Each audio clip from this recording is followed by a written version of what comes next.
வணக்கம் நண்பர்களே. நம்ம ஜனவரி 2025க்கான கரண்ட் அஃபேர்ஸ் போட்டுட்ருக்கோம். இதில் விடுபட்ட நாட்களுக்கான கரண்ட் அஃபேர்ஸ் தான் இன்றைக்கி பார்க்க போகிறோம். இது வரைக்கும் நம்ம 24ஆம் தேதி வரைக்கும் போட்டிருக்கோம். நீங்கள் பார்க்காதவங்க அதுக்கான வீடியோ நீங்கள் பார்த்துக்குங்க. நம்மளுடைய சேனலில் ப்ளேலிஸ்ட்டில் கொடுத்து வச்சுருக்கேன். இப்போ 4ஆம் தேதி ஜனவரி 4, 9க்கான கரண்ட் அஃபேர்ஸ் தான் பார்க்க போகிறோம். ஃபஸ்ட்டு கொஷின் பாருங்கள். டாம்டாம் டிராஃபிக் இண்டெக்ஸ் மறுபடியும் தமிழில் கொடுத்துருக்கேன். டாம்டாம் டிராஃபிக் இண்டெக்ஸின் படி நெருக்கடி மிகுந்த நகரங்களில் முதலிடம் வகிப்பது பார்த்திங்கன்னா பெங்களூர், ரெண்டாவது பார்த்திங்கன்னா புனே, அதுக்கடுத்து பார்த்திங்கன்னா மும்பை, புனே, தில்லி, மும்பை. சரிங்களா? ஃபஸ்ட்டு வந்து பெங்களூரு, ரெண்டாவது பார்த்திங்கன்னா புனே, மூன்றாவது டெல்லி, நான்காவது மும்பை. அடுத்தது தெய்யம் நடன விழா எந்த மாநிலத்தில் கொண்டாடப்படுகிறது? இது கேரளாவில் கொண்டாடப்படுகிறது. கம்பாலா பாரம்பரிய விழா எந்த மாநிலத்தில் கொண்டாடப்படுகிறது பார்த்திங்கன்னா கர்நாடகா. அடுத்த கொஷின் பாருங்கள். தேசிய கடல்சார் பாரம்பரிய வளாகம் எங்கு அமைக்கப்பட்டுள்ளதுன்னா அது ஆன்சர் பாருங்கள், லோத்தல். சரிங்களா? லோத்தல்.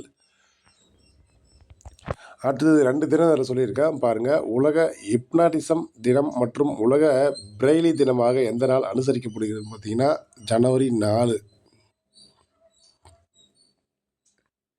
அடுத்தது 31வது தேசிய அறிவியல் குழந்தைகள் மாநாடு நடைபெற்ற மாநிலம் எது அப்படின்னு பார்த்தீங்கன்னா மத்திய பிரதேஷ். 31வது தேசிய அறிவியல் குழந்தைகள் மாநாடு.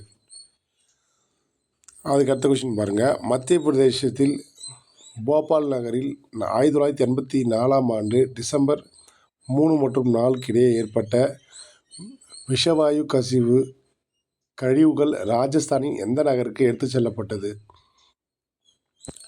ஆதம்பூருக்கு எடுத்து செல்லப்பட்டது. ஒரு ஃபேக்ட்ரிக்கு எடுத்துன்னு போயிருக்காங்க. இது வந்து 40 ஆண்டுகளுக்கு பின்பு இந்த கழிவு அகற்றப்பட்டுள்ளது.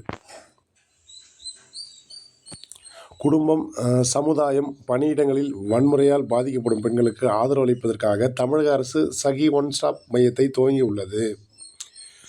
இதன் உதவி எண் பார்த்தீங்கன்னா 181.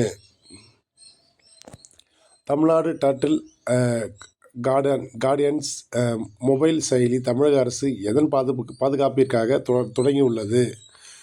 கடலாமை. அடுத்தது பாரத் போல் இணையதளம் எதற்காக உருவாக்கப்பட்டுள்ளது பார்த்திங்கன்னா இந்தியாவில் குற்றம் செய்துவிட்டு வெளிநாடுகளில் பதுங்குபவர்களை பிடிப்பதற்காக.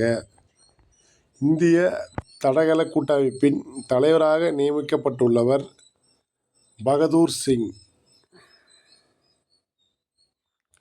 இது வந்து பகதூர் சிங் தான்.